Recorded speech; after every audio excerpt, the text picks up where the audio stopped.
All right, we have most of the potty training and stuff out of the way. I just want to mention a couple things in a puppy safety video. Just a couple of things to consider and keep in the back of your mind. Obviously, the puppy is like a baby, so just like babies, you have to not leave them unattended and kind of make sure that you prevent them from getting into some trouble or some hazardous materials, of course, around the house as well. So we start with point number one. The puppy made a mess on the floor. How do you clean this up? With what do you clean this up? Obviously, usually you start with paper towel, but you want to kind of get it off your floor properly.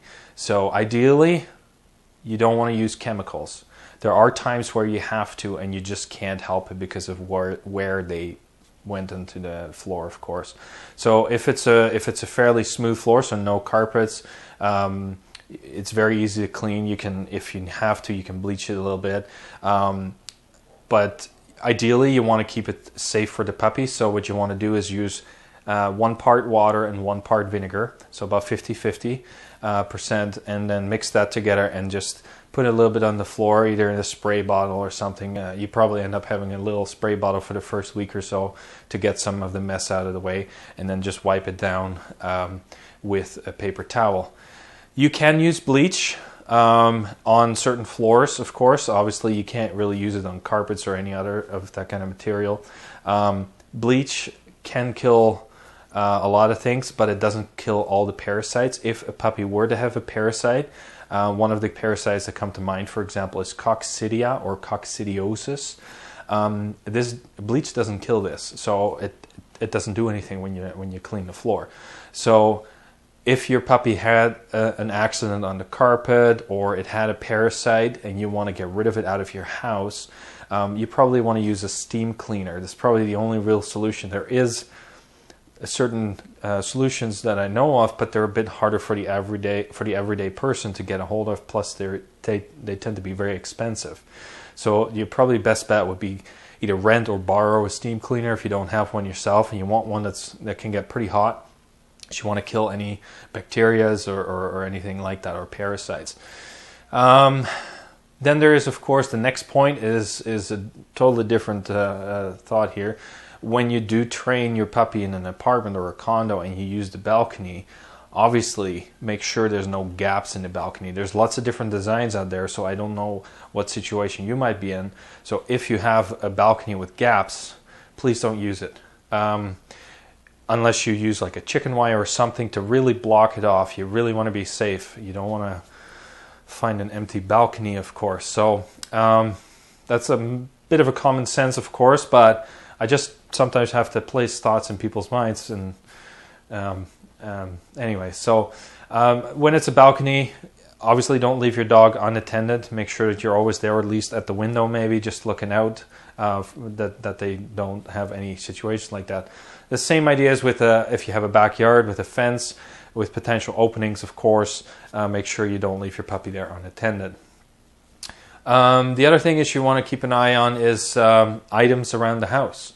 You don't want to leave little bits and pieces laying around. Sometimes toys from the kids, just a mess. Sometimes things end up under the couch. Their nose can sometimes reach certain things, or their paws, they find whatever that dropped off your plate a long time ago and it's now under your couch. They can find it. They have a nose for it, so to speak. So that's one of the things, of course. Then the other thing is, I've heard stories and seen it myself once where you clean up the doggy doo-doo and you find that there's a sock in there. Dogs tend to find stuff around your house and you have no idea how it got there, but they found it and they ate it. One of the scary things, of course, is the nylon stockings that women have that can really mess up the system of a dog, and you don't want to end up in the emergency clinic, of course. So keep some stuff off the floor, and you do really have to pay attention to this.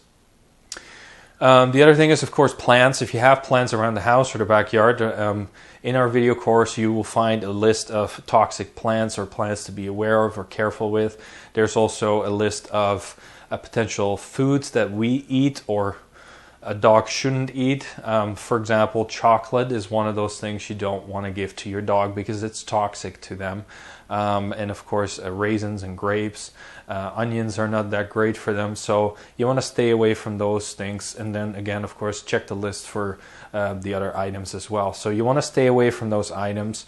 You only feed your dog food ideally, or if you know, only if you know what you're doing, you can give them some people food, but not the regular stuff we eat. You usually prepare it separately for them because usually you prepare it a little bit differently. Of course, if you have stairs in the house or railings, especially as a puppy, they are curious, they look over the edge, and they may have a bit of a balancing issue, and you want to prevent them from tumbling down the stairs. So you may have to use baby gates or pieces of cardboard or boxes or even chairs laying out. However you can block an entrance to the stairs or the railings. Obviously get a little creative there because I don't know your living situation, so you want to prevent your puppy from tumbling down, of course. And last but not least, when you go traveling with your dog in the car, check with the local regulations because some areas may not allow you to have your dog loose in the car. I know not every state, province, or country may have firm regulations about this, but just keep in mind that when you drive, and if you were to become part of an accident, your dog is not tied into anything. It becomes a projectile, and it can cause a lot of problems, of course. So I would recommend you get proper buckles or seat belts for the dog, or a kennel, a carrier for the dog to be transported in. Again, just look for your local regulations, just so you can be on the safe side and don't have any problems later on. So that's it for the puppy safety, and we'll see you in the next section.